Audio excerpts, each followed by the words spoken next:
Okay. It needs to focus. All right, you're good. Tell me when we're starting. Or is it already started? Oh. Hi everyone, Jill Johnson here with the Pampered Chef, and I wanted to show you some of our great products and also a super quick way to make pico de gallo. It's the sort of thing that people mostly buy at the store, but it's so easy to make with wonderful fresh ingredients, and we're going to go ahead and do that right now. So let's get started. We're going to be making it in my manual food processor, which is a lovely, wonderful thing and is perfect for this kind of a recipe. So we need to get some things prepped and ready to go in there. Starting with an onion. We're not going to use the whole thing for the rest of the recipe. It calls for 1/4 of a red onion. So I'm going to use my veggie wedger to break that up a little bit before it goes into the food processor. Perfect, just like that. And I think we're going to take one chunk to do that. And these are really nice sharp knife blades, which means it'll go through an onion or pretty much anything else that you need it to do and break it down a little bit. So we'll take that and put it into our processor. We're also going to put in a jalapeno, fresh jalapeno, very easy to work with as well. So all I'm going to do is cut off the end of that and cut it in half, and most of the heat in the jalapeno is in the seeds and the membranes. So if you don't want it to be super hot, then we're just going to scrape those out using my core and more. This end you can use to take the core out of tomatoes or open the insides out of cherry tomatoes if you want to stuff them. This is perfect for melon balls, but it's also really handy for taking the seeds and the membrane out of this jalapeno pepper.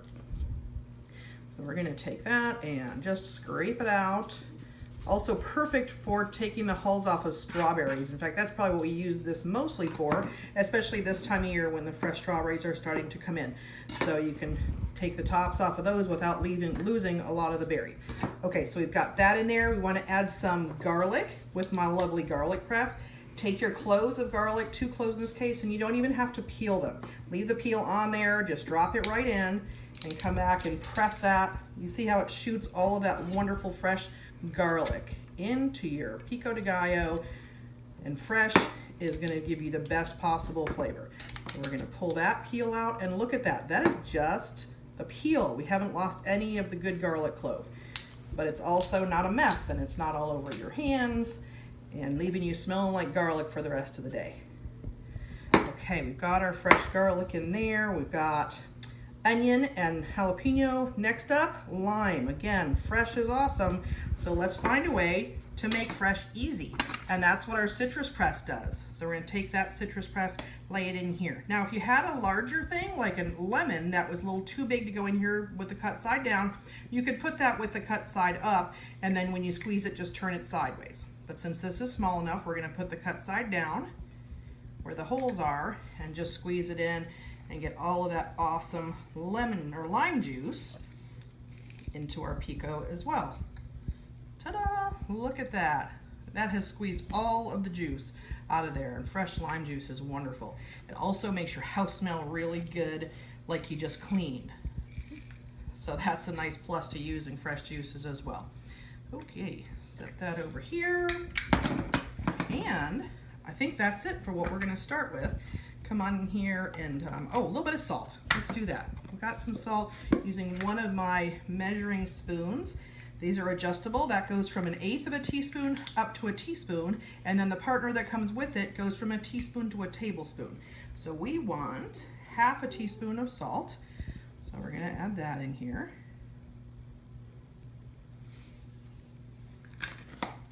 And then the manual food processor is super simple. So all we have is the bowl. We've got the post with the blades on the bottom. This doesn't screw on there. You just want to have that knob right there in the middle of the blade. That's what makes it turn. And then just pump the handle. And do that a little bit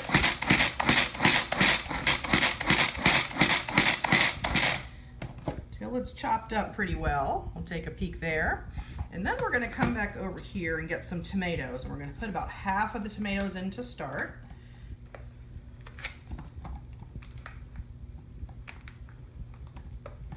And give those a chop.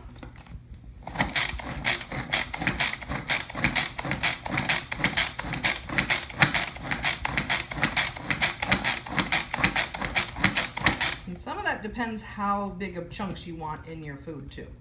So, still kind of big. We're going to pump it a few more times.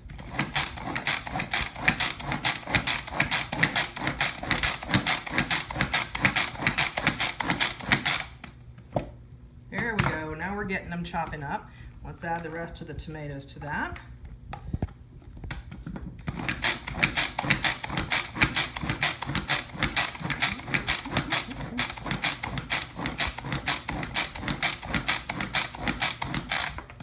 Take a look in there again.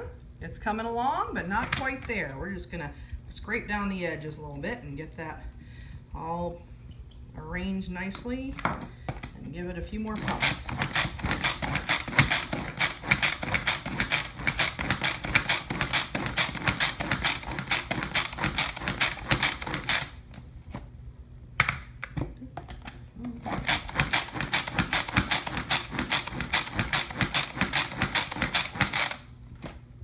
All right, wow, we are looking good. I'm gonna pull this blade out, mix that up nicely.